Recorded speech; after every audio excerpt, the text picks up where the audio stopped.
Until 1999, relatively few people outside the ranks of economists, diplomats, and political analysts and commentators had heard of the WTO or even knew that the initials stood for the World Trade Organization. That changed dramatically in November 1999 with the Third Ministerial Conference in Seattle. Thousands of people took to the streets to demonstrate against the conference, calling for a more democratic WTO, more favorable to the interests of developing countries. As the ill-prepared police overreacted, media and public attention focused on the protesters outside. Suddenly the WTO was in the limelight. The burgeoning anti-globalization movement has kept it there ever since. The direct action network tactics used by the protesters were so unlike anything anyone had ever seen before, the police department was caught off guard and forced to resort to violence in order to maintain a sense of control. Since the protests were so effective, the Seattle Police Department had to innovate their operations, planning, and communication for future protests.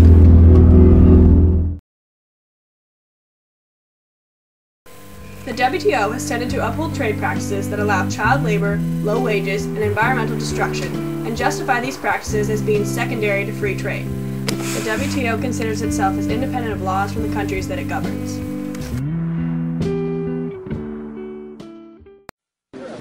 This country has a long tradition of separation between church and state, and today we're going to march for a separation between corporations and state. Yeah! What's the WTO all about? It's all about greed. It's all about, look at these kids up here. They got a sign up that says, don't trade our future. For these young kids in the street today, it's about their future being traded off by corporations who frankly don't give a shit what happens. Groups like the WTO, governments, corporations, and so on have basically decided that everything on this planet is there for their use, whether it be animal life, plant life, the soil, and so on and so on.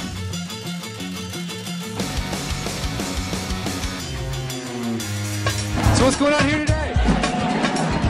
We're shutting down the WTO. Well, right now we're blockading the entranceway that most of the delegates are not trying to get in.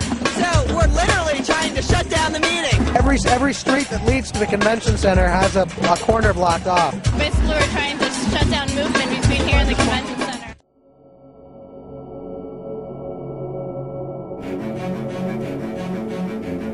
Direct action is not just a tactic. A direct action is when individuals affirm their capacity to take control of their lives and participate in social life without the mediation of bureaucrats, legislation, or others.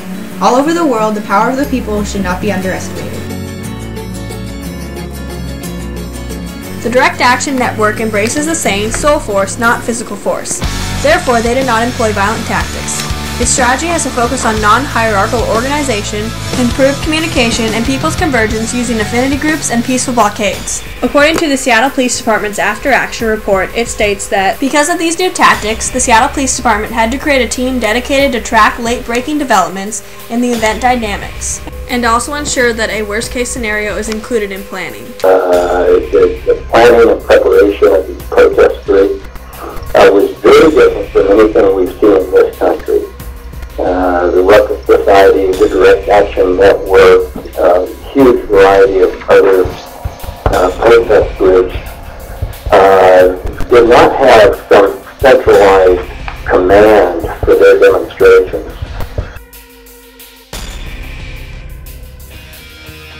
The Direct Action Network tactics called for massive crowds to form in major downtown streets and intersections, blocking any form of traffic flow around the conference center.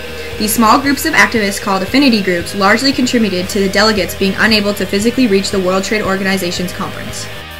No one had ever seen the spokes groups, the direct action, the spokes councils, affinity groups. No one had ever seen those things before. It was the first major protest that was used, where they used information technology. The first protest that they actually had radio systems. They even had their own broadcast station. These innovations caused change in the Seattle Police Department. Now police have to ensure that they have improved communication, and incoming agency commanders must be equipped with radios to ensure participation. People forged an independent media center where demonstrators would bring in information to be edited and dispersed. We are providing a base of operation for journalists and others who are going out into the streets and capturing the content. editing the content and then distributing it over the internet, over satellite, over faxes, literally around the world. Due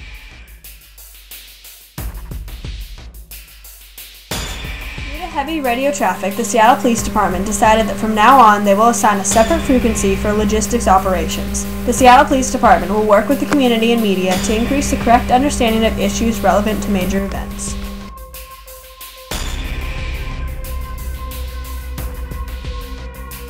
Shut down the WTO, we've made their meetings cancel, we've expressed to the world that we're not going to put up with this undemocratic system and this kind of institutions that push us down. Protesters provided all the chaos and the noise outside. They were definitely heard, and I like to think that that sort of inspired many countries who were also excluded from the process to speak up for themselves and be bold, and that helped grind things to a stop. The Direct Action Network's communication and organization resulted in the police being unable to dismantle the protest by arresting key individuals or protest leaders. The Seattle Police Department reacted by enforcing mass arrests. One of the biggest changes is we try to avoid mass arrests. The type of scenario where we surround a group of people, hundreds of people, and try to arrest all of them. That was one of the biggest changes. We went away from that. We would surround them, but we would just surround them and keep them still. The Seattle Police Department will now ensure the availability and deployment of teams to arrest law violators disrupting the event.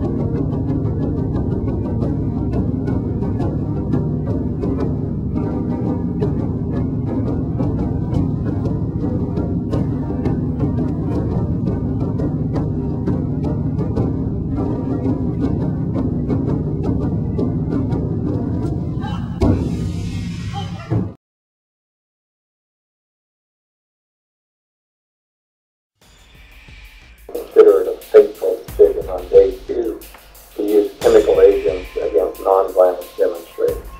On reflection, was a big mistake. An innovation during that week and after was the pepper ball gun, which looks just like a paintball gun, all of paint. Well, instead of paint, it would have tear gas in it, so it's called the pepper ball gun. And you could use those selectively. So instead of spraying tear gas and getting a bunch of people, you could go after individuals, and so it's much more selective. There were many negative interactions between protesters and police officers, but none of the individuals' accounts could be reported and proven because the officers couldn't be identified. One of the changes was we all had our names put on that exterior garments that we wore. Direct Action Network methods brought a new and more effective style of protest to the streets. The City of Seattle's failure to handle the network's ideas throughout the WTO demonstrations in 1999 has led to innovation in the Seattle Police Department's operations, communications, and planning strategies. Since then, police departments have been more careful to avoid excessive violence, as well as better plan the response to large-scale protests. New policies have been developed by the Seattle Police Department in their operations, communication, and planning. This ensures that in the future, protesters' rights are not violated. The Direct Action Network tactics started in Seattle began a chain reaction of similar protests around the country. Because these protests were so successful, police departments in cities such as New York, Miami, Atlanta, and Washington, D.C. have taken on Seattle's approach, leading to the successful use of law enforcement during major demonstrations.